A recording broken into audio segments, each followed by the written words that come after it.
Going to call our meeting to order and welcome everyone that's here and remote. And to find out where we are, we're going to call the roll and see who all we have on remote and who we have here. Pretty easy to tell who's here, but we will, Rich, if you can call the roll.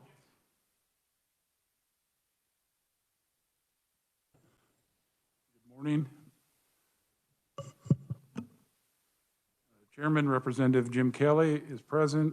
Vice Chair Representative Nick Hoheisel is present. Ranking Minority Member Representative Shu is planning to be present. He's remote. I'm here. Okay, very good. Representative Anderson. Present. He is? Okay.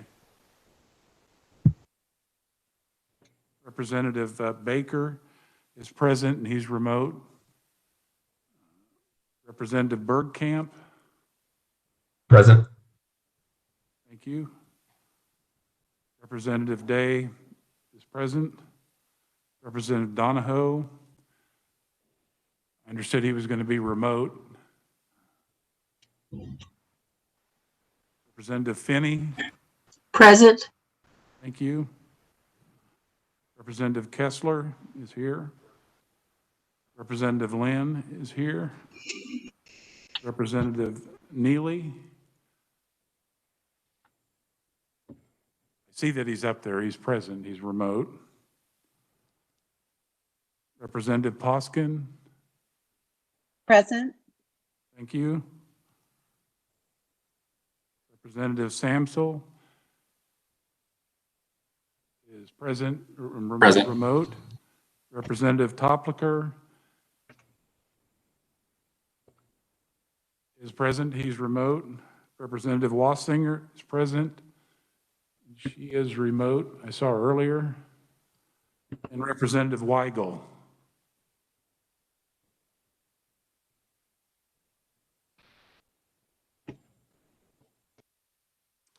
That's it for the members, Mr. Chairman. Thank you, Rich. And a couple things that want to state first is that we now know that our seating, so this is for those that are here and for those that are remote, that when we're back and we're all in person, our seating is going to remain the way that it is. So we're going to need to use this room 218 and the room 212 to the north of us. And so we have Representative Day volunteered to sit in the room, and she's the only volunteer so far. But if anyone else would like to volunteer to sit in 212, and the connections are really good with the WebEx, and you can hear well in room 212. Please let Rich know, and if not, our seats will be assigned when we meet again Wednesday, and we'll do it on a random basis to put assign, I think, Representative Day and 5 others into room 212. So we will do that. And the next item that we have is a request for bill introductions. Are there any bill introductions?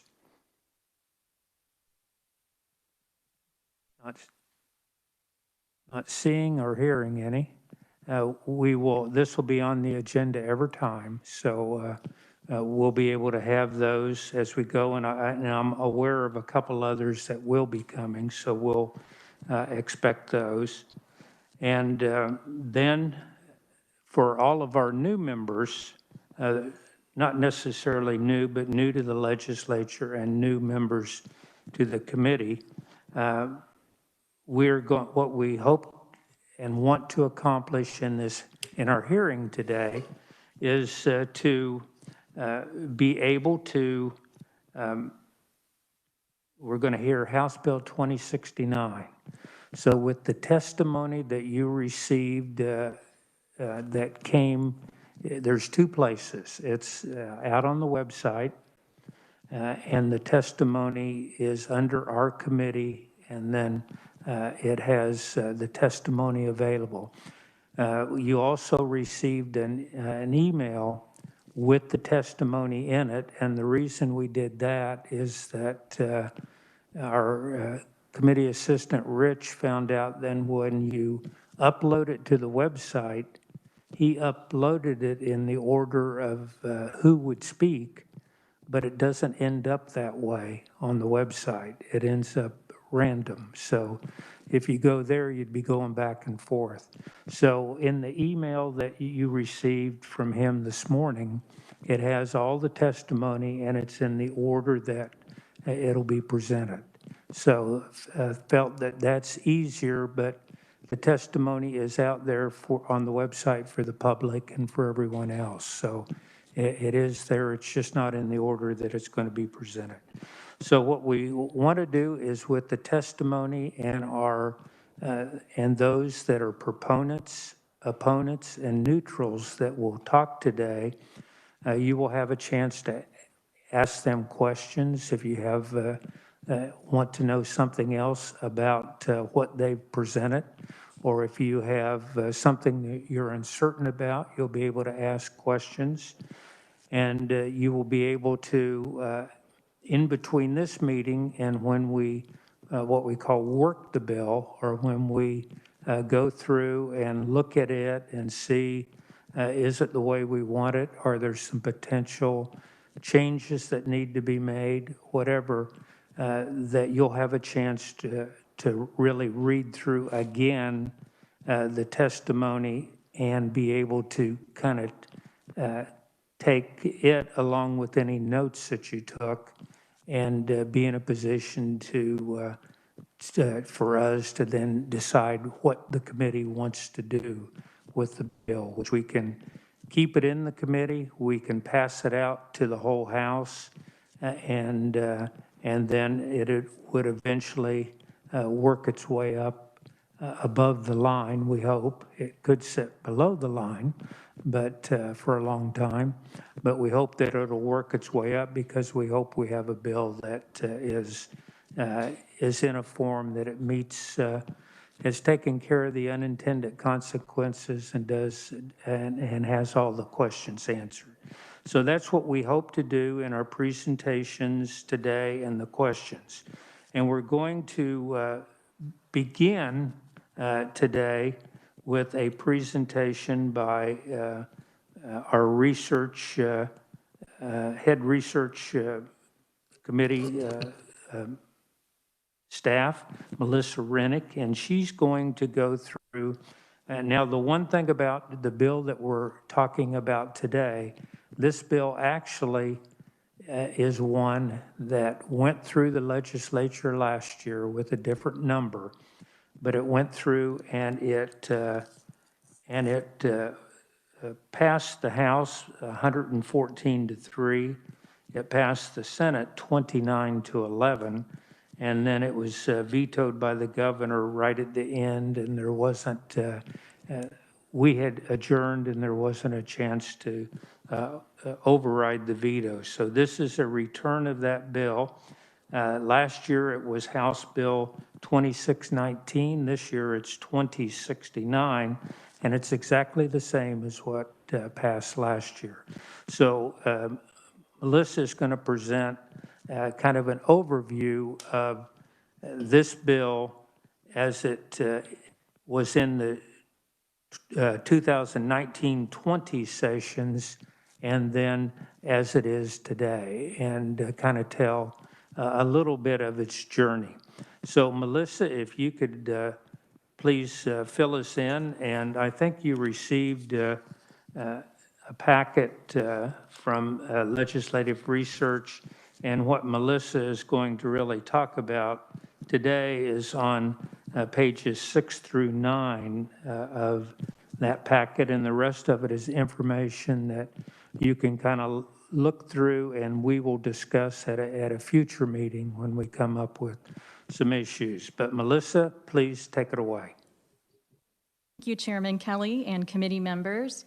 As you mentioned, there is a memorandum available in your files entitled the Kansas Financial Institutions Privilege Tax. This was a tax that was first effective on January 1st, 1964, and imposed on banks, savings and loan associations, and trust companies for the privilege of doing business within the state. And as the chairman mentioned, we'll visit with pages 6 through 9 of this memorandum, and the rest of the information is submitted for your reading leisure later. And 2021 House Bill 2069, which will be reviewed next by the committee's revisor, reflects the development of legislation relating to financial institutions in Kansas. This began first in 2019 with the bills pertaining to the privilege tax, and then evolved to a much larger bill that encompassed the privilege tax, field of membership modifications in the state credit union code, and a new linked deposit program that utilized financial institutions as a support to economic recovery. So let's begin first with the 2019 Interim Special Committee on Financial Institutions and Insurance. The Legislative Coordinating Council created the special committee to study, among its assigned topics, the privilege tax. The committee was directed to conduct hearings on 2019 Senate Bill 238, and 2019 Senate Bill 239. Both bills were introduced late in the 2019 session on April 5th, 2019 by the Senate Committee on Assessment and Taxation, and re-referred to the Senate Committee on Financial Institutions and Insurance, which had completed its meetings for the year. And so its chairperson requested an interim study. The special committee held a combined hearing on both bills and received comment from proponents and opponents to the legislation, as well as fiscal information provided by KLRD and representatives of the Department of Revenue. Following hearing and discussion, the committee made no recommendations on Senate Bill 238 and did not recommend Senate Bill 239 for consideration by the 2020 legislature. In the memorandum, you'll see a description of the two bills follows. Senate Bill 238 would have permitted those institutions subject to the privilege tax to deduct from net income the interest received from business loans to the extent such interest is included in the Kansas taxable income of a corporation. Throughout each of these bills, it's important to note the definition of business. It changes in the various versions of the bills. In this bill, it meant any entity that operated primarily for commercial or agricultural purposes and is not an individual obtaining a loan or primarily for personal, family, or household purposes. Senate Bill 239, which was not recommended to be advanced for consideration by the 2020 legislature, would have imposed a privilege tax on those state credit unions that were located or doing business within Kansas that had assets equal to or exceeding $100 million. The tax would have been measured by the credit union's net income attributable to interest income it had received from all business loans from the preceding year. Moving forward to the 2020 session, the report from the special committee was received in the two legislative committees overseeing financial institutions legislation. Ultimately, the provisions pertaining to the privilege tax and other financial institutions topics, including field of membership for the state chartered credit unions, were included in 2020 Senate sub for House Bill 2619. And the memo then illustrates the consideration of the privilege tax legislation during this session. Substitute for 239, Senate Bill 259, and Senate sub for House Bill 2054 all reflect the expansion of the financial institution's subject matter to include amendments to field of membership requirements placed on state chartered credit unions to increase the permissible geographic area for credit unions' field of membership. In addition, substitute for Senate Bill 238 and Senate Bill 259 would have permitted those financial institutions subject to the privilege tax for all taxable years commencing after December 31st, 2019, to deduct from net income the net interest received from business loans attributed to Kansas and the net interest income received from single-family residence loans to the extent such interest is included in the Kansas taxable income of a corporation. Senate sub for House Bill 2054, the Senate committee on March 13th, 2020 removed the contents of this bill and recommended a substitute bill which incorporates provisions of sub for 238. Prior to inserting this language pertaining to the privileged tax and financial institutions, the Senate committee amended the provisions pertaining to the privilege tax to modify again the definition of business by limiting those loans to entities operating primarily for agricultural purposes. The Senate voted to send the bill to the House for its consideration of Senate amendments on March 16, 2020, with a vote of 29-5 on emergency final action. The legislature adjourned on March 19th, weeks ahead of its intended first adjournment in time allocated for its veto session. So prior to sine die, certain legislative committees were permitted to meet and address potential legislation for consideration on sine die, May 21st. And this is the bill that Chairman Kelly referenced. The Senate sub for House Bill 2619 was created during this time. It would enact law to establish the Kansas Economic Recovery Loan Deposit Program, would have amended the law governing linked deposit programs and related investment procedures, would have amended field of membership requirements placed on state chartered credit unions, and would have permitted the net income deduction, which would now apply to taxable years commencing after December 31st, 2021, and the net interest income received from qualified agricultural real estate loans and the net interest income received from single-family residence loans to the extent such income is included in the Kansas taxable income of a corporation. And you'll see detailed there in the sub 2 bullets, the history then. On May 15th, the Senate committee was convened to consider possible action on bills previously heard and to consider a new economic recovery initiative. At its meeting, the committee received an overview and testimony on the initiative and then discussed House Bill 2619, which was a bill from the Financial Institutions and Pensions Committee, and at the time related to the frequency and an actuarial experience and cost study that was conducted by CAPERS. They took action on the bill, recommending the deletion of the contents of the bill in this substitute bill, which incorporates the provisions of Senate sub for House Bill 2054, with new language added pertaining to the linked deposit program for economic recovery. On May 29th, the House Committee on Financial Institutions and Pensions received an overview of this proposal that had been advanced by the Senate and was considered on May 21st during the sine die session. And the chairman mentioned this legislation was vetoed following its successful passage in both the House and Senate. The final item to review today is the Special Committee on Economic Recovery. And the LCC created this special committee and directed it to study state policies and make recommendations to the legislature concerning the Kansas economic recovery from the COVID-19 pandemic in several key areas. The committee received testimony on a variety of topics, including the impact of the pandemic on the financial services sector and comment from community banks. Among its recommendations to the 2021 legislature, the special committee recommended the state enact the provisions of 2020 Senate sub for House Bill 2619, providing for a low-interest linked deposit program using up to $60 million of state idle funds to invest back into Kansas communities and provide for a tax exemption for agricultural real estate and rural housing loans, in addition to other financial institutions provisions.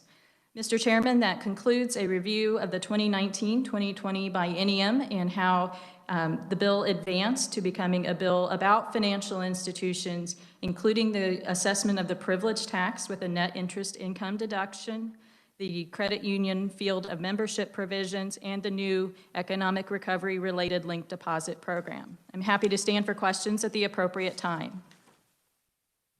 Melissa, and does anyone have any questions? Melissa?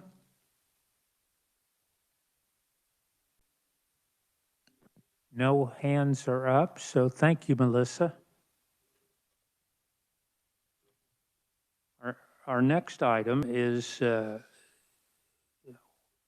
on the bill that we're going to hear today. I would like to have our reviser and David. You can see David up on the screen there, but if you could please tell us what this bill does, David. Yes, thank you, Mr. Chairman. Good morning. Can everybody hear me okay? Yes, you're loud and clear. All right, great. Yes, House Bill 2069, as the chair and Melissa indicated, is a reintroduction of the bill, Senate substitute for House Bill 2619 from the 2020 session, really just with the only update being the tax year in which the privilege tax deduction would occur. That would be tax year commencing after December 31, 2022. Otherwise, the provisions are as they were in the bill from the 2020 session. So House Bill 2069 would enact the Kansas Economic Recovery Loan Deposit Program, update field and membership requirements for credit unions, and allow privilege tax deductions on agricultural real estate loans and single-family residence loans for those financial institutions that are subject to the privilege tax. The first part here, all these new sections 1 through 7, are the sections that would create the Kansas Economic Recovery Loan Deposit Program. Section 1 is the definition, provides a citation. New section 2 provides definitions that would be used in the program. Just point out a few there: economic recovery loan deposit, economic loan recovery loan deposit loan or loan. And then I would also, I didn't put this in the brief, but I would point out the definition of eligible lending institution can be a bank, credit union, or a farm credit institution. So it could be any of those three could receive deposits under the program. Section 3 provides for the state treasurer to be the administrator of the Economic Recovery Loan Deposit Program and sets the total aggregate amount of economic recovery loan deposits at a maximum of $60 million of unencumbered state funds. The section also authorizes state treasurer to adopt rules and regulations necessary to administer the program. And it also requires the state treasurer to submit a report on January 1st of each year and annually thereafter to the governor and the legislature, identifying the eligible lending institutions, eligible borrowers participating in the program, and the aggregate total of monies loaned and monies available to loan if there are any. New section 4 provides for the eligible lending institutions application process for eligible borrowers and requirements for those particular loans. Eligible lending institutions are required to apply all their usual lending standards for credit worthiness, and an eligible borrower may only have one outstanding economic recovery loan deposit loan out at any one time. The maximum of these loans would be $250,000, and no such loan may be amortized for more than 10 years. An eligible lending institution forwards an approved economic recovery loan deposit loan package to the state treasurer along with any additional information that the treasurer may require. New section 5 of the bill specifies the process for the loan package. Once it actually gets to the state treasurer, the treasurer may accept or reject the package based on the treasurer's evaluation of whether or not the loan to the borrower meets the requirements of the program. If there are not sufficient funds for the deposit loan, then applications may be considered in the order to which they were received, sort of a first come, first served basis once funds become available, subject to review by that eligible lending institution. Upon acceptance of the package, the state treasurer would certify to the director of investments the amount required for the loan package. Then the director of investments would transfer that certified amount to the eligible lending institution at an interest rate that is 2% below the market rate provided, and then such interest rate would be recalculated annually on the first business day of January using the market rate in effect. The minimum interest would be at 0.25% if the market rate was below the 2.25%. So it'd be at least a minimum 0.25% rate. An eligible lending institution would be required to enter into a economic recovery loan deposit agreement with the treasurer. The agreement would include requirements necessary to implement the program, including an agreement by the eligible lending institution to lend an amount equal to the loan deposit to eligible borrowers at an interest rate not more than 3% greater than the interest rate made available to the lending institution to be recalculated on an annual basis. The loan agreement also includes provisions for the loan deposit to be placed for an annually renewable 1-year maturity up to a period of 10 years, and would also require the agreement to include provisions for the reduction of the loan deposit in an amount equal to any payment of loan principal by the borrower. Moving on to Section 6, this requires the eligible lending institution to fund the loan to each approved borrower listed in the economic recovery loan deposit package in accordance with the agreement between the state treasurer and the lending institution. This section stipulates that the loan to the eligible lending institution would be made at the rate established in Section 5, that again, that market rate discounted 2%. New Section 7 provides that neither the state nor the treasurer would be liable to a lending institution for payment of the principal or interest in the economic recovery loan deposit loan to the borrower. The section also states that the eligible lending institution is ultimately responsible for any delay in payments or if there's a default on the part of the borrower.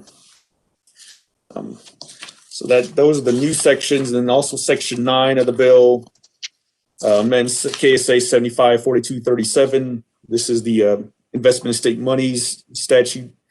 So this just amends that to include the to add loan deposits made under the Kansas Economic Recovery Loan Deposit Program, and includes the interest rate calculation. So that is the loan deposit program portion of the bill. Section 8 begins the second kind of policy piece here, and this is the credit union membership. This would be an amendment to KSA 172205.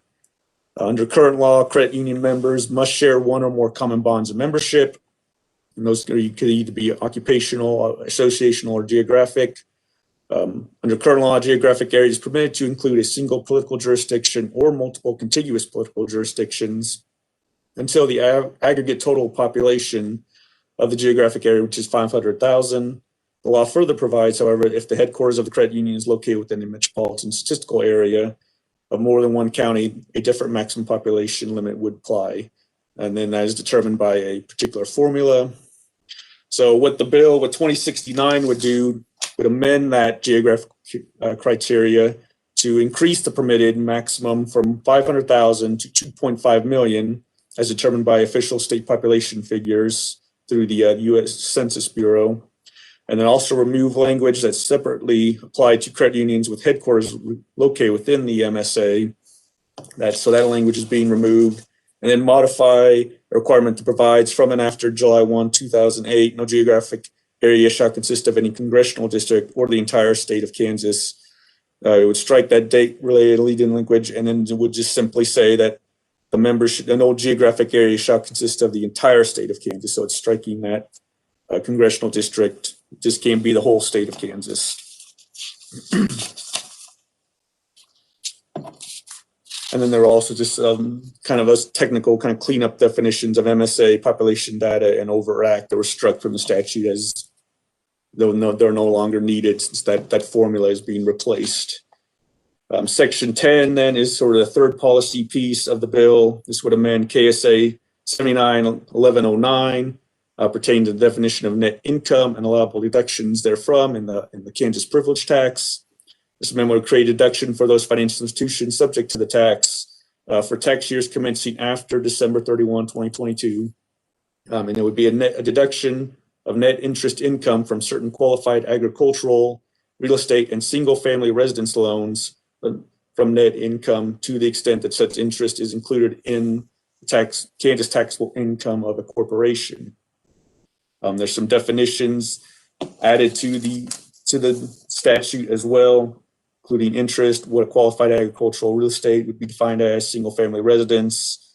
That would have to be a principal residence of the occupant, would have to be located in Kansas in a rural area as defined by the United States Department of Agriculture. It has a population of 2,500 or less as determined by the most recent census, and is purchased or approved with the proceeds of a loan. And then there's also then definitions for net interest income received from qualified agricultural real estate loans attributed to Kansas, and then net interest income received from single-family residence loans attributed to Kansas. So that is the contents of 26 House Bill 2069, Mr. Chairman. I know I went through that rather quickly, so I'd be happy to stay in for any questions at the appropriate time. Thank you, David. Are there any questions for David? Probably a key thing in there that I think is worth noting, and it was in, I think, Section 7, where this is using funds that are coming out of idle funds, and the state has no obligation on losses. If there is a loss, it's the financial institution that takes the loss. So there's not a threat to any of these funds that are being used to help on this program. So if there's no other questions, we will then officially open the hearing on House Bill 2069, and we'll start with the proponents. And the first proponent that I have listed is Alex Orrell, Senior Vice President, Kansas Bankers Association. Welcome, Alex. Good morning, Mr. Chairman. Can everybody hear me? Great. Can't believe we've made it 35 minutes so far this morning, and not yet we've heard a go Chiefs. So I'm going to go ahead and say it. How about them Chiefs? Good morning, Chairman Kelly, Vice Chairman Hoheisel, Ranking Member Shue, and members of the committee. Thank you for the opportunity today and speak in support of House Bill 2069. I am Alex Orrell, Senior Vice President of Government Relations with the Kansas Bankers Association. I also have with me Kathy Taylor, who's our Executive Vice President and General Counsel, and then in the other room, Kelly Van Zwal, who is a staff attorney and third member of our KBA Government Relations team with me today. Just wave through the door. Many of you already know who the Kansas Bankers Association is, but since this is broadcast virtually and there are many new members of this committee, I want to quickly go over the organization whom we represent for the record. The Kansas Bankers Association is one of the oldest bankers associations in our country. Organized in 1887, whose membership includes 98% of the 220 banks and savings and loans headquartered here in Kansas. Our membership also includes 19 out-of-state commercial banks operating in Kansas. The Kansas banking industry collectively employs more than 22,000 Kansans that provide financial services in every county across our state. It is an honor to represent them here today. Our organization's mission statement is simple, but has a powerful meaning. Together, we support our member banks and bankers with leadership, advocacy, and education to benefit the communities and customers they serve. We take that very seriously, and it is very similar to your commitment and dedication to serving your district's communities and constituents. I want to take this opportunity on behalf of the banking industry to thank you for your service and leadership during these trying times. You have a daunting task this legislative session to do the work on behalf of Kansans, and we here at the KBA wish you the absolute best of luck. HB 2069 is the counterpart of Senate Bill 15 that was heard last week in Senate Financial Institutions. So the committee also knows that the Senate Financial Institutions Committee plans to work Senate Bill 15 later this week. I appreciate Chairman Kelly's efforts in scheduling this hearing to make sure this committee is fully up to speed on this issue that was also around last year. Thank you to the revisers and research for their presentation this morning. I think that was very helpful for the committee to understand that there has been a lot of work put into this bill over the last 3 years. It has been vetted very strongly. There's been multiple hearings, and like I said, it has been around. HB 2069 is a straightforward piece of legislation and not a new concept like I just mentioned. This legislation is nearly identical to Senate substitute for HB 2069 that passed the Kansas House last year with a strong bipartisan support of 114-3 and 29-11 in the Senate.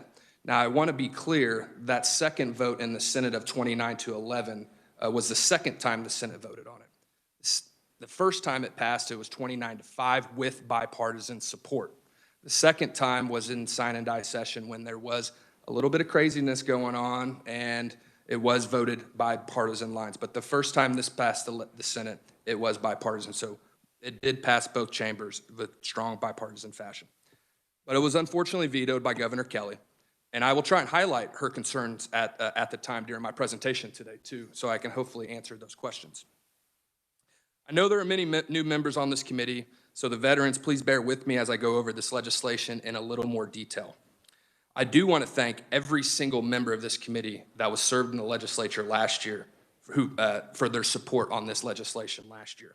I hope they can consider supporting again, and I hope that your new colleagues will join as well, or at least consider this very important piece of legislation. HB 2069 will address some of the economic impact caused by COVID-19 by implementing long-term solutions that will promote business growth, stimulate job creation, and bring confidence back to rural and main streets alike. HB 2069 will revitalize rural Kansas communities, benefit all Main Street agricultural borrowers with competitive interest rates, and maintain local credit access across the entire state to help all Kansans. This bill will help provide low-cost credit in two ways. First, it will create a new linked deposit loan program through the Kansas State Treasurer's Office that will allow the state to partner with Kansas financial institutions to use dedicated state idle funds or reserves to deposit in participating financial institutions to provide low-interest loans to Kansas businesses. The $60 million used to fund this program would come from the Kansas Housing Linked Deposit Loan Program, which has not been utilized since 2014. I want to be clear, this is not a $60 million expenditure. The legislature had previously given the authority to the Treasurer's Office and the Pooled Money Investment Board, or the PMIB for short, of using $60 million in state idle funds to fund the housing program. I know you all know what the State Treasurer's Office is. Still, I want to give you a quick breakdown of who the PMIB is, since I believe that is very important due to some of the previous discussions last year and the governor's veto message that this would be better housed in the Department of Commerce. The Pooled Money Investment Board invests the money available for the state general fund and the hundreds of other state funds deposited with the state treasurer. The PMIB also provides investment management services for other state agencies with investment portfolios, such as the Kansas Department of Transportation and the Healthcare Stabilization Funds. The PMIB's responsibilities includes the management and administration of the Kansas Municipal Investment Pool, which provides an investment alternative for local government entities in Kansas. Also, the Pooled Money Investment Board is a governor-appointed board. I give you that background because the PMIB and the Treasurer's Office are the technical experts who oversee investing in the state's reserves. They have the proper staff, expertise, and infrastructure built to manage these type of programs effectively. And I believe the more education on this has helped alleviate a lot of those concerns from last year. Since the Kansas Housing Linked Deposit Loan Program is not being utilized, we ask for you to authorize the State Treasurer's Office and the PMIB to repurpose those dollars to fund this new program. We are not eliminating the housing program. That was also another concern, because we still believe there is a need for it, but changes will be needed to make it work. We have already begun those preliminary discussions and with Treasurer Rogers and other state lawmakers, and we look forward to working with you all on that in the future. As we all know, housing is a major need in our state. This new linked deposit loan program proposed today is not unique to our area either. Oklahoma has a similar program with $225 million available. Iowa has $108 million available. And Missouri, at the end of its COVID legislative session last year, increased their program from $720 million to $800 million. They did it because they know it works and has been proven to work. It is merely taking state reserves, taxpayer dollars, and investing those directly back into the Kansas economy. Loans for these programs will be authorized for up to the length of 10 years with a maximum individual loan limit of $250,000. Truly ensuring that these loans will be used for small businesses. Participating financial institutions would be responsible for each loan's underwriting and assume all the risk, therefore no risk to the state at all.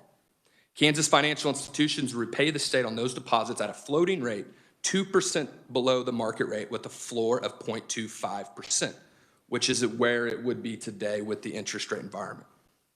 0.25% can also be referred to as 25 basis points, a financial term you will hear in this committee.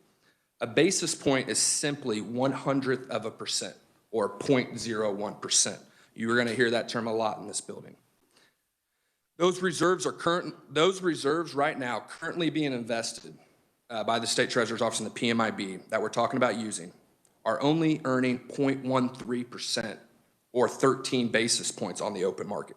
So this legislation would guarantee a larger return than what the state is now getting on those investments.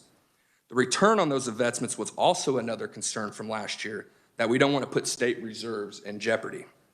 I believe and hope more education on that fact, that participating financial institutions assume all the risk and guarantee a larger return, not only in basis points, but also in our state's economic activity, has alleviated some of those concerns as well.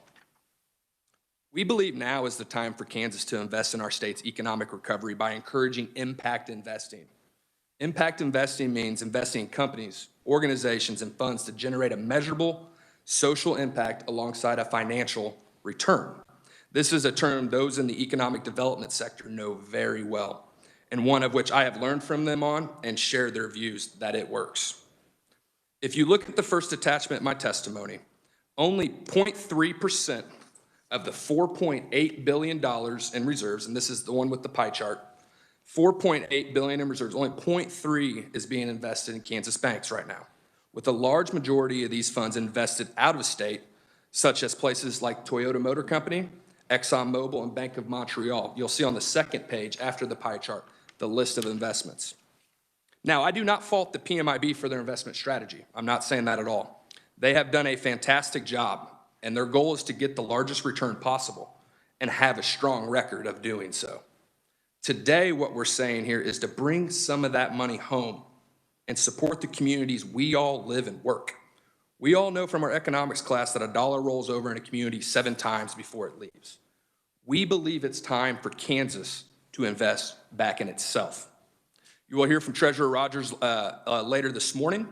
I appreciate working with his team and him over the last 2 weeks on some suggested language to ensure these funds are deposited in financial institutions and businesses that have a presence in Kansas.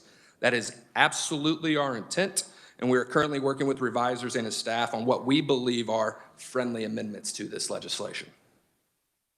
The second piece of this legislation, are also coined the compromise piece of legislation between the Heartland Credit Union Association and the Kansas Bankers Association. We worked very hard on this compromise. And like I stated earlier, it has been vetted very strongly and it has been around for a long time. Is everyone 100% happy? No, not necessarily, but that's what makes it a compromise. An effort that those that were around last year know very well. There's language that we agreed to as well that we had previously worked very hard to put in statute, but now are deciding to change it and repeal it in the name of competition and compromise. HB 2069 would establish a targeted tax exemption that will lower interest rates for agricultural real estate loans from banks and savings and loans operating in Kansas, and create an incentive for rural housing development across Kansas in communities with 2,500 or less. It will provide immediate financial relief to Kansas farmers and ranchers struggling with ongoing low commodity prices by enabling community banks to offer more competitive interest rates on long-term ag real estate loans and rural housing loans. Unfortunately, the number of farm bankruptcies in Kansas continues to trend upward, and it was reported recently that 40% of farm income last year was government payments.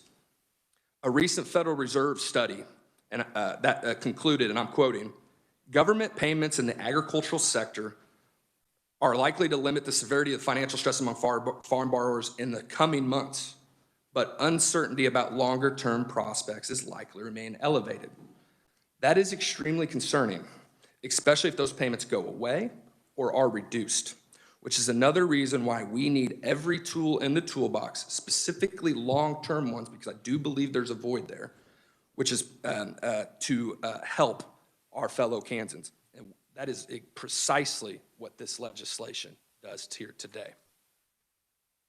HB 2069 also expands the state chartered credit unions' field of membership statutes.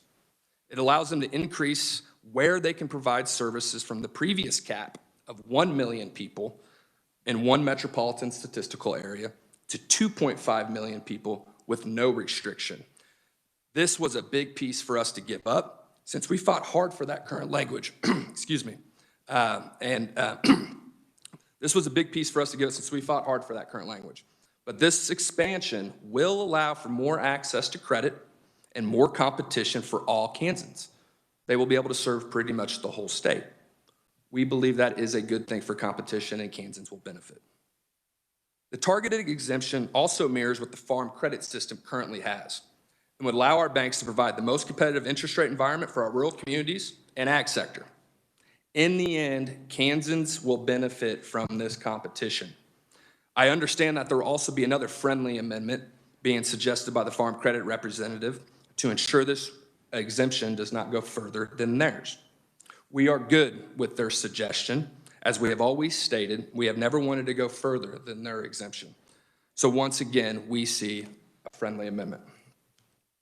Like I stated earlier, both of these proposals will help address some of the economic impacts caused by COVID-19 by implementing long-term solutions.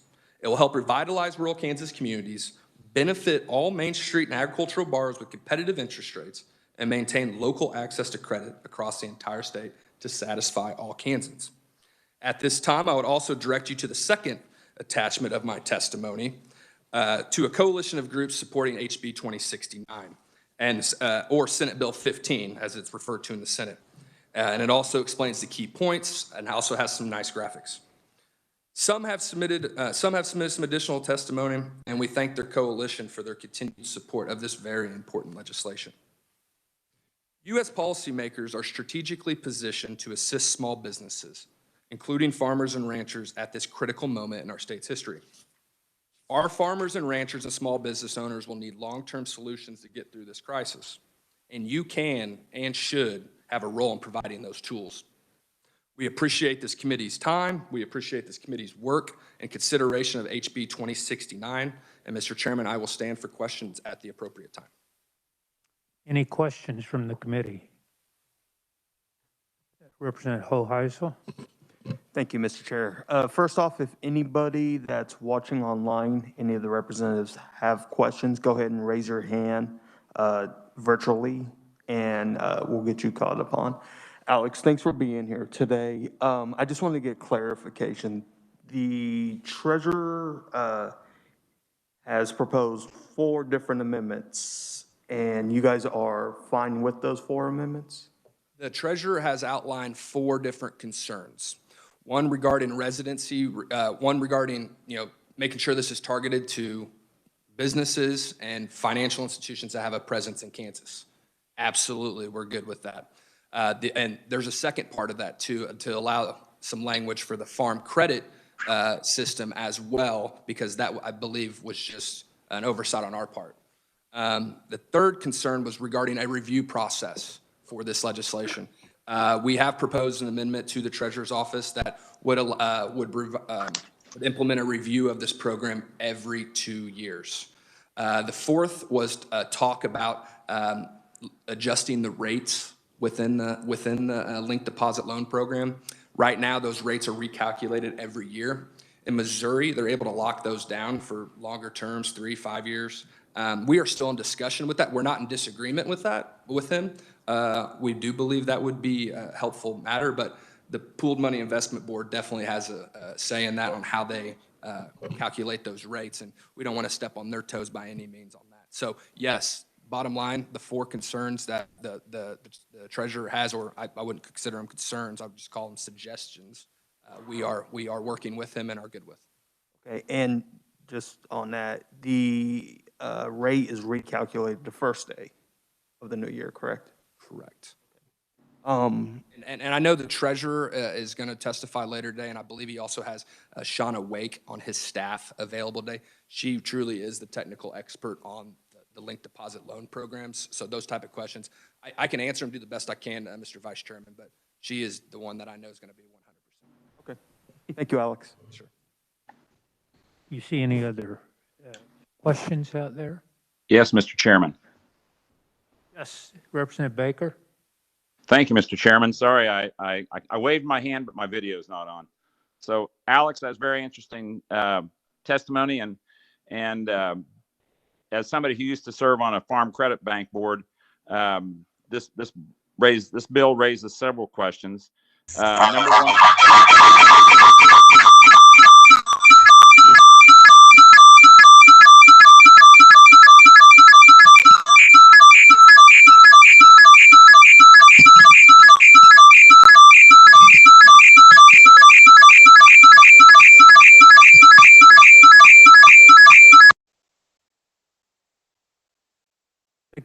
the burglar alarm.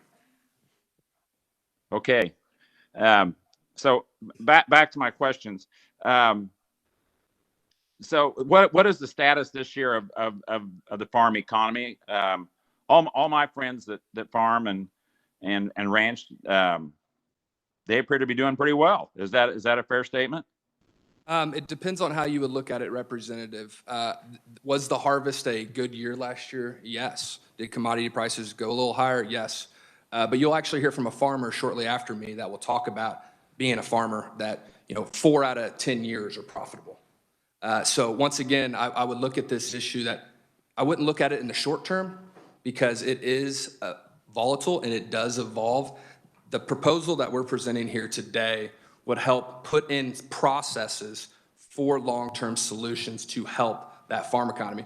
And 40% of government payments being the income for the farm economy, I don't know necessarily that is a good thing or not. But yes, last year was a good harvest, but who knows what this year is going to bring. We did have concern early on in this testimony last year that some of our bankers that testified were concerned that some of their ag producers weren't going to be able to cash flow by the end of the year in 2020, and some of them weren't cash flowing at the beginning of the year. Now, the farm did have a good year, and I'm definitely not an ag expert, but once again, this comes back to long-term solutions to help them when things do go south. And on the other side of things, not just ag, but small business, our bankers have never, they've always said it's not the first quarter of 2021. They testified at the economic recovery hearing last summer. It's not the second quarter of 2021. It's what happens when all the short-term solutions run out. What happens when the Paycheck Protection Program runs out? Now, the second round of PPP has been great for the ag economy, ag producers. They did make some modifications that would allow the ag sector to take better advantage of that. But what happens when that's over? What happens when unemployment benefit, the extended unemployment benefits run out? The economic injury and disaster loans go away. That's our concern, is when those short-term solutions go away. What do we have set up to protect long-term? Okay, Mr. Chairman, I have a couple more questions. Is that okay? Yes, Representative Baker. Okay, so being you brought up the loans that were made to the PPP loans this last year, all the banks that originated those, they received a fee for loan origination fees. Do you have what the total number of dollars they received were last year for the banks? Representative, I do not have the total number, but I would like to make one clarification. All financial institutions that provided PPP loans were provided an origination fee. It was either 1%, 3%. It was a sliding scale. And I can tell you that all financial institutions, what they're doing with those origination fees, they do not cover the cost of servicing those loans, one. Secondly, they are taking those funds and putting them into their loan loss reserves to prepare for the worst. Okay, and then my last question, I could ask 100 more, but I'll yield to everybody else. My last question is, so from my days on the bank board, we always kept track of what our percentage of equity was in land loans, and I'm sure your financial institutions do also. Can you tell us what the equity position is in land ownership in the ag loan sector? Representative, I do not have that answer, but we do have some bankers that are here today and willing to testify, and then I can also do some research after this hearing to get back to you. Okay, well, I know from the Farm Credit Board, I remember what we had in those equity loans, and our land loans were the lowest risk loans we had. The operation loans were separated from the land loans, and the land loans were in pretty good shape. So I'll be interested in, and I know Treasurer Rogers is a past Farm Credit person also, so I'm sure he'll have some insight on that. So we'll look forward to those answers also. Thank you for your answers. Thank you, Representative. Any other questions? Nope. Well, Alex, thank you. And one thing that I'll point out when we talk about the fiscal note, there was one included in what was emailed out to you today. And as at least I read through it, it looked almost exactly the same as what it was last year. Can I address that? Actually, I meant to address that in my testimony. So the fiscal note, I believe for fiscal year 2022 is $2 million. In fiscal year 23 moving forward, it's $3.9 million. I want to be clear, though, I do not believe that is straight a dry cut to revenue. When you're talking about the economic impact of helping these people survive and keeping these people paying taxes, as well as the economic recovery program of putting $60 million into our economy, I do believe there is an economic benefit that does counter that fiscal note. How do you calculate that? I have no idea, Mr. Chairman. As I remember last year when that came up, there was about the 2 million and the 3.9, which was the same, and then the anticipated could be about $10 million flowing into the hands of the borrowers from the reduced rates. So you got there, it was about the $6 million a year that was the difference. I mean, that it flowed back in. Is that still, that gets up to your 60 million in 10 years? That is still our estimates, as well as the doubling the return on the state reserves. Right now, like I said, they're getting 13 basis points. They're going to be guaranteed 25. So the state is going to earn more on their return than they're currently getting now. Okay. Thank you, Alex. Mr. Chairman, thank you, committee. And we'll crank ahead so we don't get behind here. Our next proponent that I have is, that I show is Kathy Schwartzfeger. Hope I'm halfway close there. Kathy, Chief Credit Officer, Bank of Truscott, and she will be appearing remote. Good morning. And you are very, very close there, Chairman Kelly, but good morning to Chairman Kelly and members of the committee. My name is Kathy Schwartzfeger, and today I appear on behalf of the Bank of Truscott in Salina, Kansas. Thank you for the opportunity to testify today in support of House Bill 2069. To give you a little backstory on my bank, the Bank of Truscott is a community bank that was founded in 1887. We have 5 locations in rural Kansas and provide financial services for the communities of Truscott, Lincoln, Lindsborg, and Salina. Our primary lending focus has always been and continues to be agriculture, small business, and residential real estate. Prior to serving in my current role as Chief Credit Officer at the bank, I was an ag and commercial lender at our Lincoln branch. I still reside in Lincoln, where my husband and I also own a masonry business. So not only do I understand how much this legislation impacts my bank and the customers we serve, but it hits home with me personally as the owner of a small business trying to make it work during these challenging times. Growing up on a farm and feedlot just outside of rural Tipton, Kansas, I personally understand the stress our ag producers experience. Many aspects of their operation are out of their control, but one area that they can try to have some type of control over is working with a community bank that can give them access to fair, low-cost credit. Granting access to low-cost credit to not only ag producers, but also ag-related small businesses such as local independent grain cooperatives not only helps to ensure the viability of their operation, but to the entire communities they serve. I think we all are aware of that in a rural community in Kansas, if the ag producers and ag businesses succeed, there's a domino effect as those profits flow from those businesses directly back into the communities they serve. Right now, community banks are very busy handling the next round of Paycheck Protection or PPP loans. Serving the small business of our communities with PPP loans or the Economic Recovery Linked Deposit Loan Program that is part of House Bill 2069 may make the difference in whether or not that small business survives. In the first round of PPP funding, our bank made a $280 PPP loan. Let that soak in, not $280,000, but $280. I can tell you that $280 PPP loan made a difference to that small business owner, and because of that loan, they are still open today. We're proud of the impact we've been able to make in our communities by providing these types of low-cost loans, but we can't do this alone. Programs such as the PPP loan program are only a short-term fix, and they can't help everyone. If a self-employed business owner without any direct payroll expense did not show a net profit on their 2019 or 2020 Schedule C, they're not even eligible to get a PPP loan right now. This bill presents solutions for all businesses for the long haul. My bank currently utilizes the Kansas Agricultural Production Loan Program to primarily fund carryover debt operating loans for our ag customers. We're in the business of managing risk and pricing accordingly. Without that program, we would not be able to offer low-cost solutions to those challenged ag credits. Being able to offer that same type of an option to our small business credits that have fallen on hard times could make a difference in whether or not that business survives. In closing today, community banks are the economic lifeblood of our rural communities. This legislation would allow us to offer lower interest rate loans for the businesses we serve, as well as assist borrowers with their home loan needs in rural communities. This in turn promotes business growth and gives banks an incentive to extend credit to those businesses and individuals that are currently struggling. Thank you for giving me the opportunity to speak today, as this is an imperative issue for all of Kansas. I urge you to vote in favor of the passage of House Bill 2069. Thank you.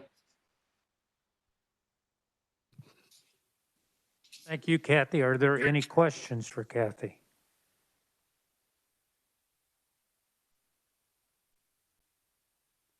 Okay, don't see any questions. Thank you very much. And we will go to our next proponent, and also live and in person, Scott Snyder, on behalf of Adam Mills, President, Kansas Restaurant and Hospitality Association. Welcome, Scott.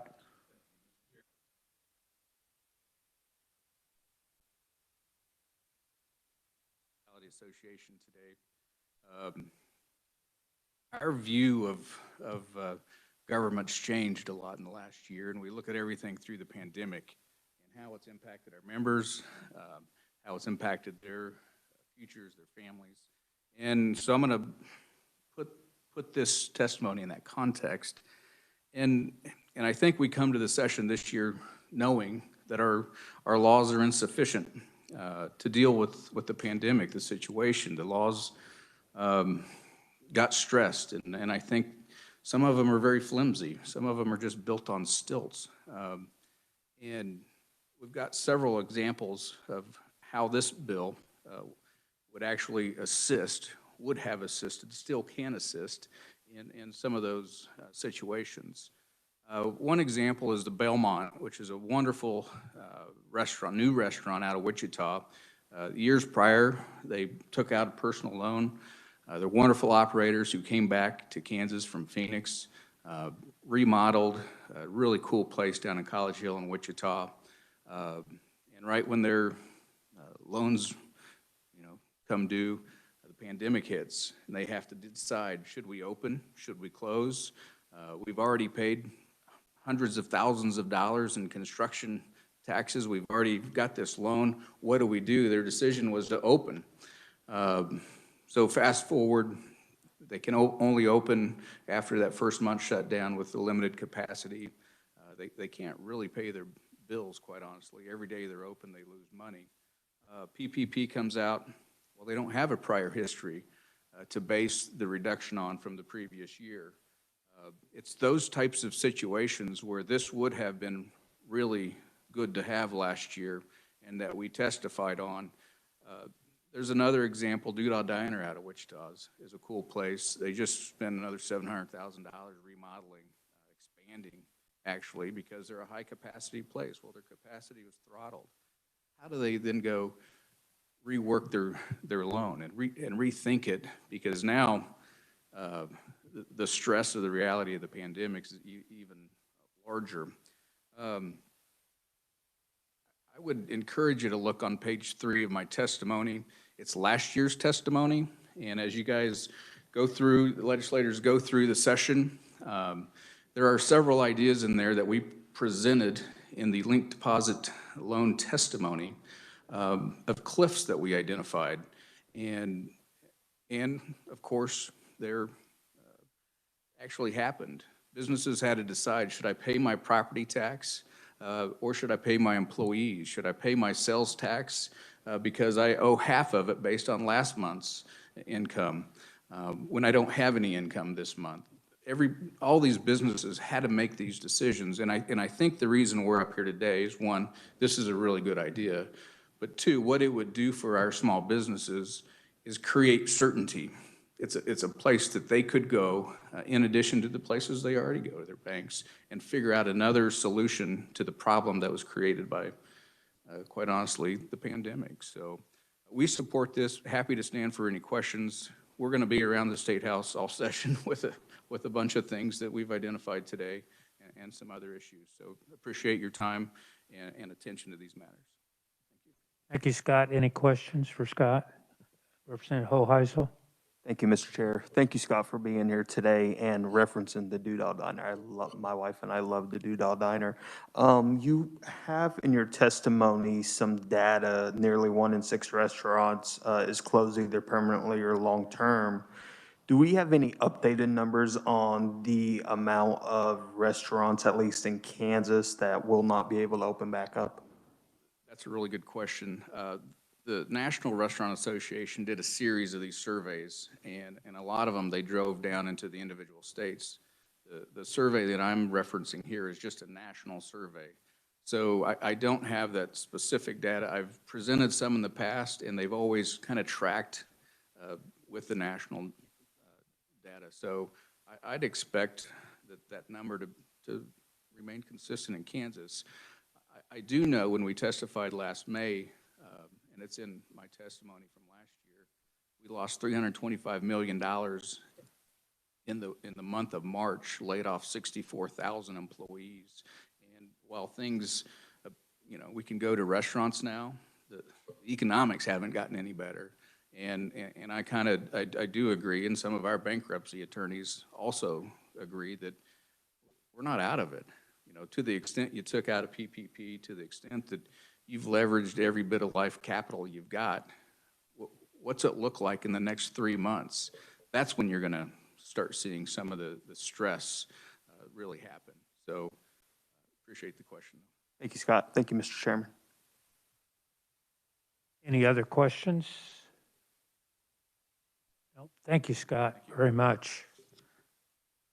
Our next proponent, Greg Meyer, ag producer, and Greg will be remote from Meyer Farms. Welcome, Greg. Thank you, Chairman Kelly and members of the committee. My name is Greg Meyer, and I'm testifying on behalf of Meyer Farms in Marysville, Kansas. We raise dryland corn, soybeans, and have a cow-calf herd. As an agriculture producer, I've witnessed firsthand how tough financially and mentally things can be year in and year out. 2020 was definitely no exception. What would this bill do for our farm? It would save us money, have access to more credit, lower stress, and help our local communities. For farmers and ranchers, each year is different. On an average, 6 out of 10 years you do okay. It's the other 4 that you need to make up for. And as you know, it can be Mother Nature, the markets, world issues, or input costs that make each year really different. Just in the last week, soybean prices have dropped roughly $1 to $1.50, and corn has dropped 50 cents a bushel. And that drop is because of world issues with Russia, China, and South America. But our inputs are rising usually each and every year, which fuel's up this year, fertilizer's up, steel cost is up. If this bill would help us make up some of the difference on the years we don't do as well on. It would also give us more tools to manage our risk each and every year. And like Dave was asking a question earlier, 2020 turned out to be a better year for farmers than we expected. That is true. But government payments played a huge role in that. And we all know that they can't keep the government payments up like that. So this is a long-term deal that we're looking at. So in closing, I thank you for your time considering this especially important issue for Kansas. And when you take action on HB 2069, I urge you to act favorably in its passage. Thank you. Thank you, Greg. Any questions for Greg? Don't see any. Thank you very much for being with us this morning. Our last in-person or remote proponent, Shane Haynes, President and CEO, Heartland Tri-State Bank. And Shane is remote. Yes, can you hear me? Yes. All right. Thank you, Chairman Kelly. Members of the committee, thank you for holding this hearing regarding equal credit costs for Kansas. I am Shane Haynes, President, CEO of Parkland Tri-State Bank in Elkhart, Kansas, and here in support of House Bill 2069. My goal is for this committee to understand the importance of community banks, especially I'm just going to tell our story of our bank, and while I'm proud of our story, I don't think it's necessarily unique, and I think it's a good business model, especially for community banks in Kansas. Our bank is owned by a number of local shareholders who came together to keep a local bank in our small community. Our shareholders include farmers, ranchers, teachers, gas company employees, retired individuals, and even just a few bankers. I know they expect a return on investment as some cashed in CDs, some moved retirement accounts to purchase shares. I can also say without hesitation that some were motivated to keep the bank locally owned. 2 years ago, I approached those same shareholders with an opportunity to acquire 2 additional banks in rural communities in which that bank was the only financial institution in town. During one of my visits to the new branches, an older gentleman who also happened to be the mayor offered me some advice. And he said, for any rural community to stay alive, they need 3 things. They need a grocery store, they need a school, and they need a bank. And he thanked me for buying the bank to keep their town alive. I shared the story with a branch manager who then said he had not been a customer of the bank until we made that acquisition, and felt if there was someone willing to keep the bank alive in the community, he needed to support that. In addition to keeping banks in rural communities, we can increase employees. When we purchased the bank, there were a total of 16 employees. Today, we have 28 employees across 4 locations. I told my story to explain why this bill is important to my bank and frankly, all community banks across Kansas. In all but one of our locations, we are the only bank in town. Or said another way, if our bank didn't exist, there would be 3 rural communities that have no financial institution. I'm proud of our bank structure and ownership. However, without changes made, I fear this structure is not sustainable. Community banks are that primary economic driver in most rural. It's not the effect on many rural communities if they didn't have a local bank presence. How many high school scoreboards, county fair donations, rec team sponsorships, water bottles purchased, scholarship donors, civics organization members, I could go on and on, you get the idea, are different without the support of a locally owned community bank and its employees. The passage of House Bill 2069 is critical to the accomplishment of 3 objectives. Number 1, sustain and revitalize rural Kansas communities. Number 2, benefit all Main Street and ag borrowers. And number 3, maintain access to local credit across the entire state. This bill will encourage banks to either stay in a rural community or be willing to invest in a rural community. This bill is about sustaining rural Kansas from both a customer and business standpoint. My ask is for you to support House Bill 2069. I respect your service, appreciate your time and sharing today, and now we'll try to answer any questions you might have. Thank you. Mr. Haynes, any questions for Mr. Haynes?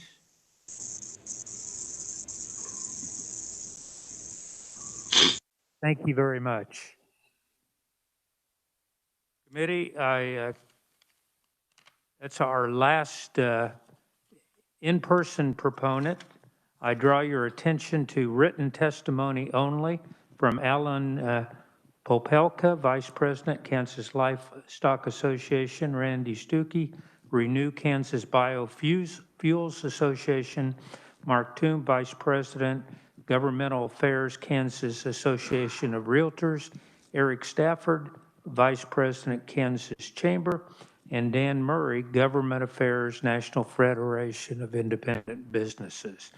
That's who we have listed as written-only proponents. Is there anyone else that desires to speak as a proponent to House Bill 2069? Seeing none, this will officially close the proponent portion of our hearing on House Bill 2069, and we will Now, open the neutral portion of our hearing on House Bill 2069. And first up, remote, is Lynn Rogers, Kansas State Treasurer. And welcome to the committee, Lynn. Thank you, Chairman Kelly and committee members. It's a privilege to stand before you, even virtually, as your 41st treasurer appointed by the governor. I wanted to just highlight, besides the linked deposits that we're going to talk about today, the professional staff at the treasurer's office also handles bonds for municipalities, cash management for the state of Kansas, and unclaimed property. So encourage you all to stop over sometime and visit. We're here to talk about House Bill 2069. At this point, we're neutral. We do feel like there needs to be some friendly amendments, as Alex mentioned. Just to give you an overview, currently we're getting about 13 basis points through the PMIB, or 0.13%. This program would allow us to loan that to financial institutions at 0.25% or a quarter of a percent. They in turn could then add up to 300 basis points on it, which is much lower than what a normal rate would be. Most normal operating loans would probably be in the 4.5% to 5.5% range, depending on the credit. The financial institution makes the decision on the credit. And as mentioned by Chairman Kelly, there is no credit risk to the state of Kansas. We would reprice that once every January. We have been doing linked deposits, the agricultural program, since the year 2000, and the housing since 2008. Currently, there's about 18 million used on the agricultural program. And as mentioned, the housing program is not used. But this bill does not suspend that. That would continue to keep 60 million for housing, 55 million for the agriculture, and an additional 60 million for this linked deposits. So that's one of the reasons on our fiscal note we would need to add another person. My hope is that we revitalize the housing program.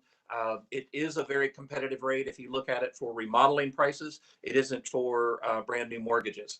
The weaknesses of this bill currently, it is not limited to Kansas residents and Kansas businesses. And we would like to see that just like the agricultural program and the housing program, where that is limited in that way. Currently, the financial institutions, the banks and the credit unions can participate if they have either a headquarters or a branch of another credit union or financial institution. We would like to see that for the farm credit associations as well. There's currently 4 farm credit associations in the state. Some are branches, some are headquarters. We want to make sure that all of those are eligible for this program. We would like to make sure that we define this businesses as small businesses. $250,000 should probably limit it to smaller businesses, but it doesn't necessarily say that. So we're concerned about that. Also, we feel like there needs to be a review or a sunset or some kind of a thing where the treasurer's office and the legislature comes back and looks at this in a couple of years to see how it works. If approximately 240 businesses each ask for $250,000 on day one of the program, it is totally used up until there are pay downs and payoffs. And so we also think that the economic recovery probably, we hope, will be done or will be over in just a couple of years. But there is need, and I think there is a desire, as mentioned earlier, that this could be a great program for the future to help us compete against Missouri. They currently have a program, as was mentioned. One of the things I like about their program is that the bank financial institution has to put what the normal rate would be and then compared to what the state rate would be, so the lendee knows what kind of benefits the state is bringing to them. So at this point, I would stand for questions whenever it's advisable. And also with me on the call is Shauna Wake, our Director of Fiscal Services. Anything technical, she would be able to help us answer as well. So thank you for allowing me to speak today. Thank you very much for being here. And are there any questions? Representative Hoheisel. Thank you, Mr. Chair. Thank you, Mr. Treasurer, for being here today. It's always great to see you. One question. is. With the proposed amendments, would that move you guys from neutral to a proponent? We would be in favor of the linked deposit program of the bill. We really don't have an opinion on the other elements of the bill at this time. Thank you. Mr. Chairman? Yes, Representative Baker. Okay, thank you. And always good to see you, Treasurer Rogers. We go back a long ways. So my question is, and I owned a supermarket in these rural towns for 30 years, so I'm pretty well aware of the stress of trying to do business in small towns, and it's not easy. It's surely a numbers game. But in some of the testimony we've heard, some of it written and some of it verbal, there are some businesses in rural areas that are doing really, really well, and a lot that are not doing very well. So I guess my question is, would there be a possible way to target these funds towards businesses that really do need the help instead of those businesses who are enjoying great success? I've seen many times over the years where certain industries have figured out how to take and leverage these funds to grow larger and take out the smaller operators who are struggling. So I think when we go to use state funds for that, it would be nice to see those funds targeted towards those individuals that are truly struggling. Is that something that would be a possibility with these funds, do you think?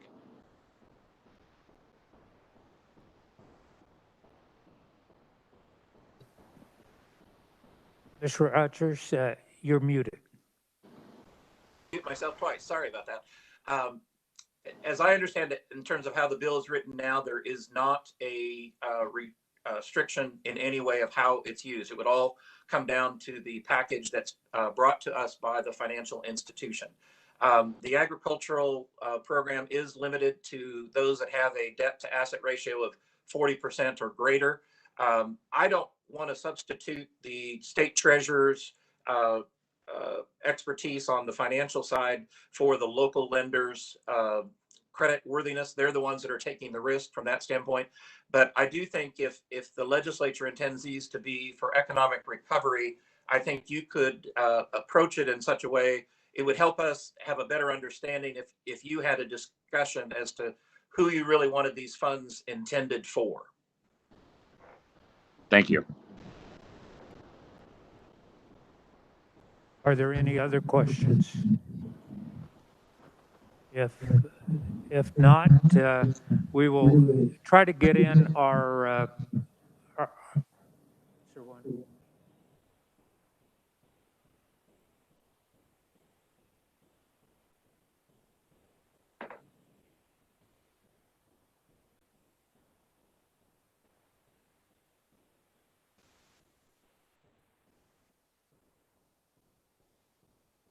we'll try to get in the.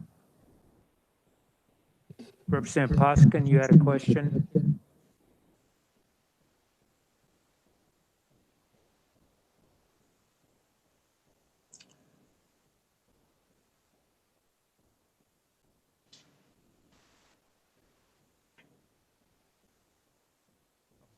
Okay, we'll try to get in. Representative Poskin, you are muted. If you could unmute yourself. Yes, thank you, Mr. Chairman. Treasurer Rogers, I understand that the state money is not at risk in the loan itself. What happens if the institution, the financial institution, goes under? Does that leave the state money at risk? No, thank you. That's a good question. I should have. If a bank would want a loan, we would loan them that $250,000. The first $250,000 are insured by the FDIC. The other institutions, credit unions, anything over the insured amount would require in protection so that we would be covered. Currently, some of the ag banks that are using the ag program have $4 or $5 million that they've borrowed. We would have securities in excess of that dollar amount to protect us, and then that is one thing that we do reprice and make sure that's part of the expertise that the Treasurer's Office provides to make sure that that money or that funds can be covered if there was a problem with the bank. Understood. Thank you. Treasurer Rogers. Okay, thank you very much, and we're going to go ahead. Does everyone have another, since we don't have session today, does everyone have potentially another 15 minutes to go? We got started a little late getting all the technical things done, and I'd like to give everyone an opportunity today. Next neutral that I have is Stephanie Mulholland, Heartland Credit Union.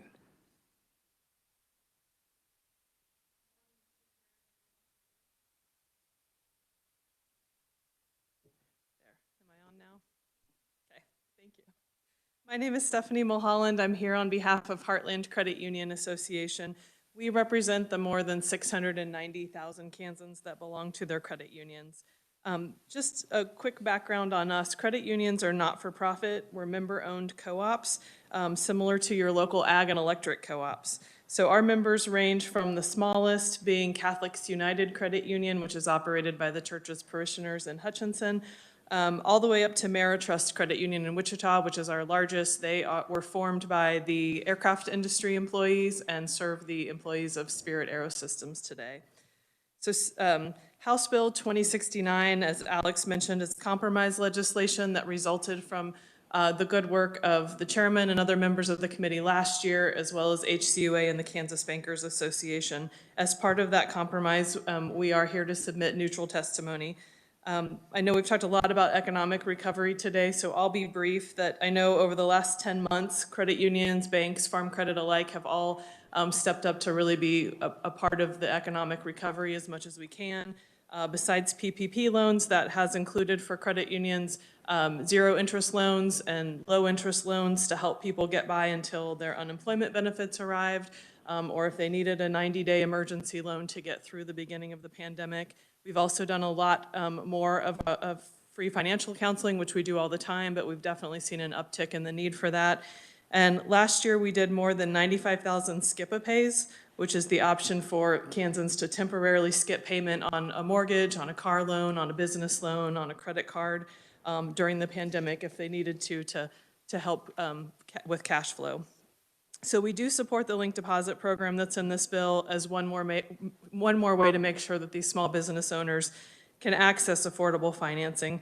We also support the field of membership changes that are in the bill, which we hope will lead to increased competition and consumer choice. Last session, in prior versions of this bill, credit unions have expressed their concern about the tax exemption.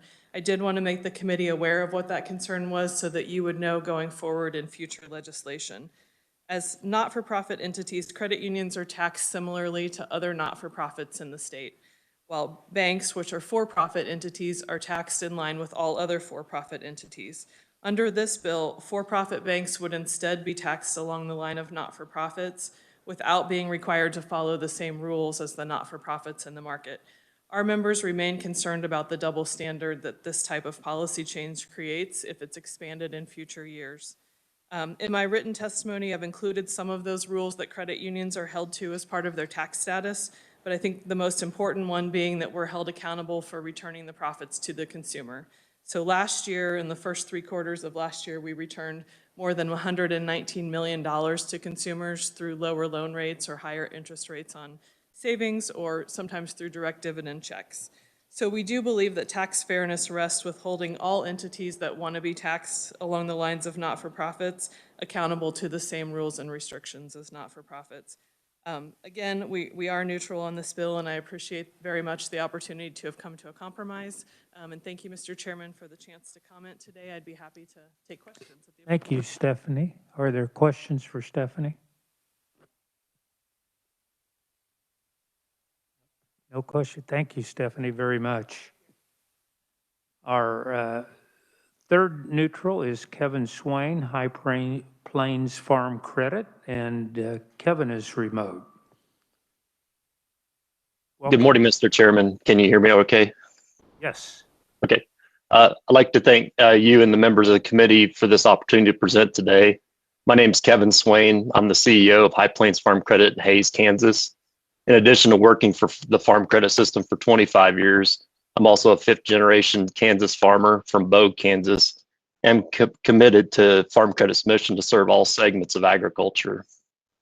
I'm here on behalf of the Farm Credit Associations of Kansas, 4 independent financial services cooperatives that finance agriculture.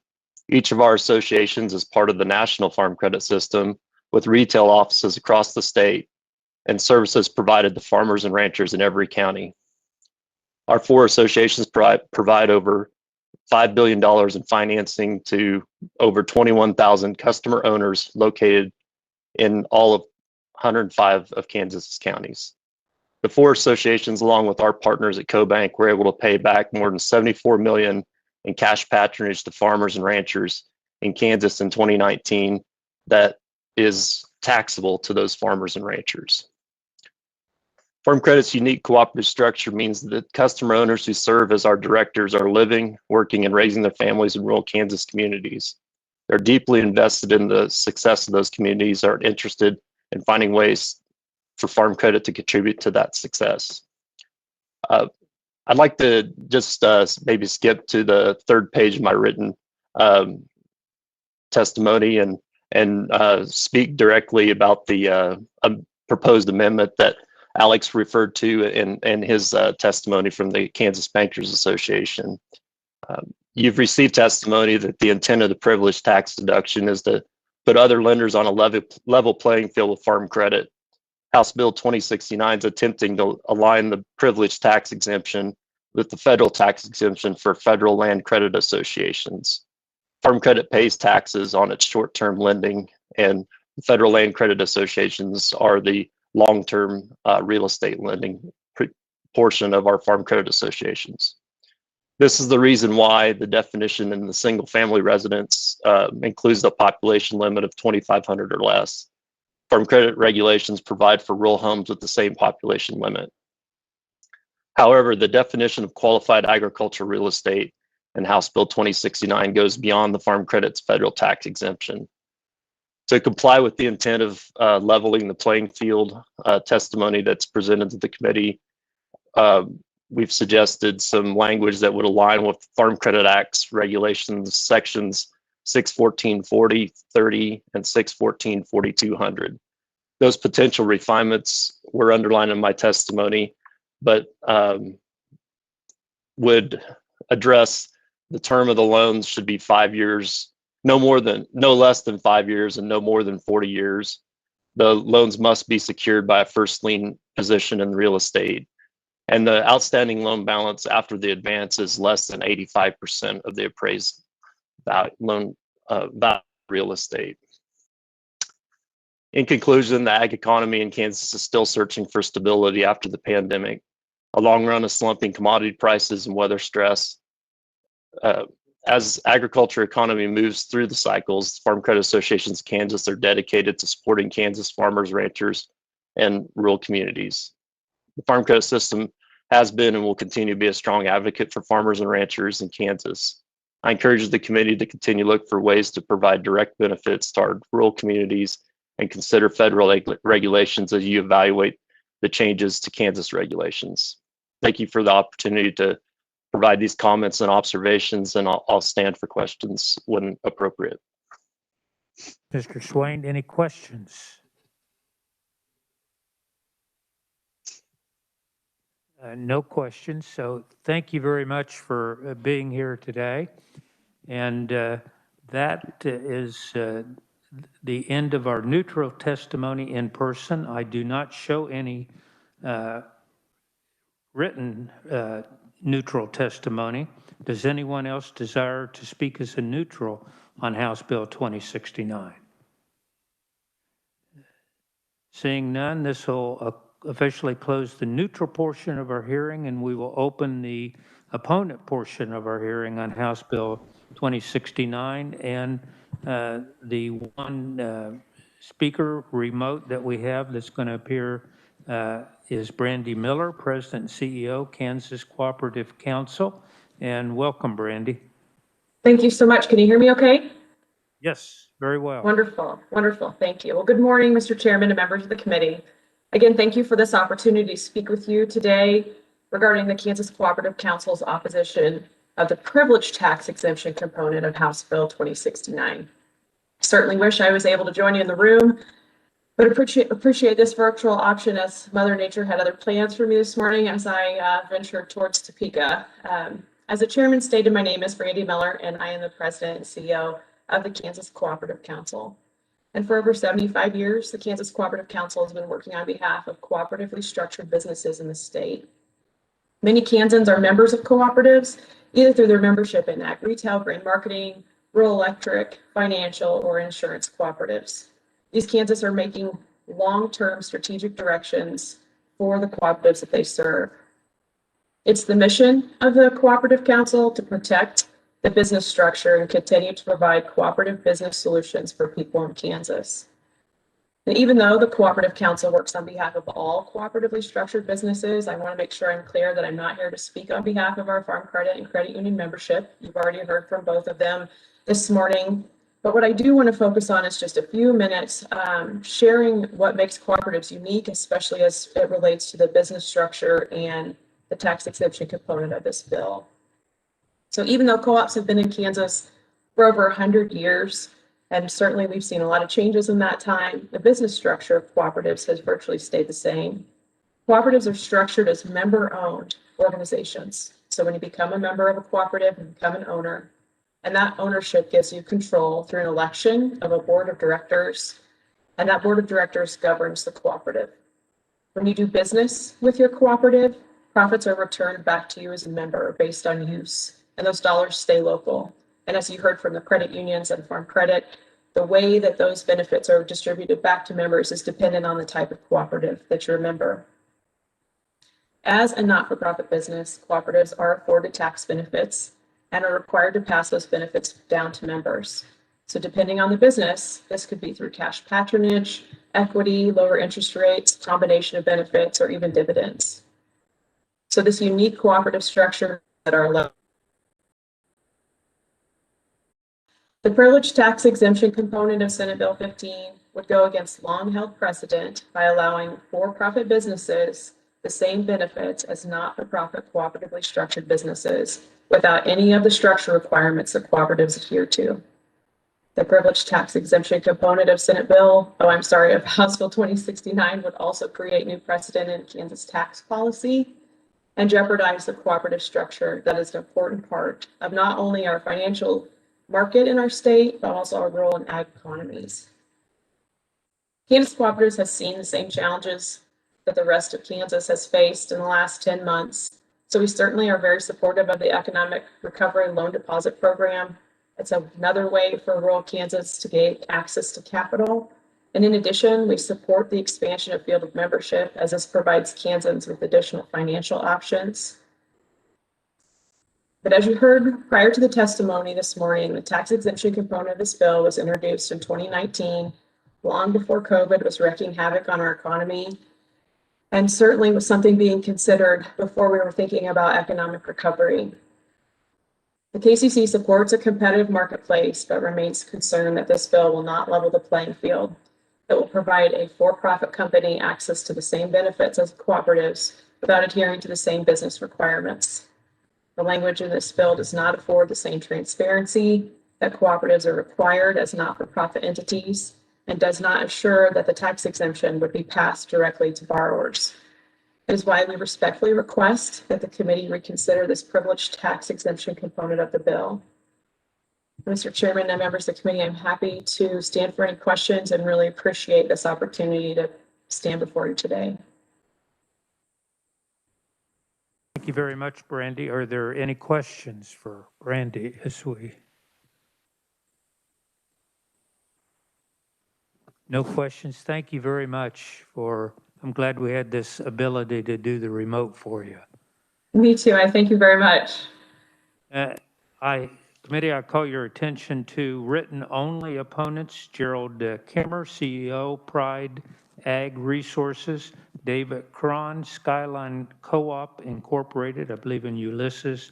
And Bob Standridge, General Manager, High Plains Co-op. This is all the testimony that I have as opponents. Is there anyone else that wishes to testify as an opponent to House Bill 2069? If not, we'll close the opponent test part of our hearing, and we will officially now close the hearing on House Bill 2069.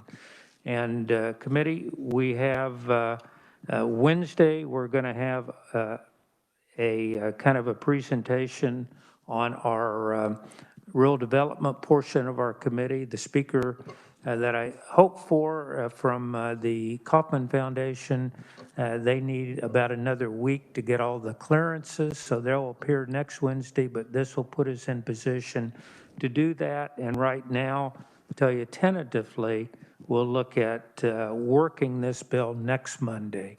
And and I say tentatively, we'll watch and we'll set what we have. I appreciate you giving a little extra time today. Hopefully we'll be able to start on time, because my goal is always to start on time and end on time.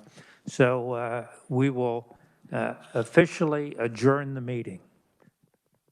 Thank you.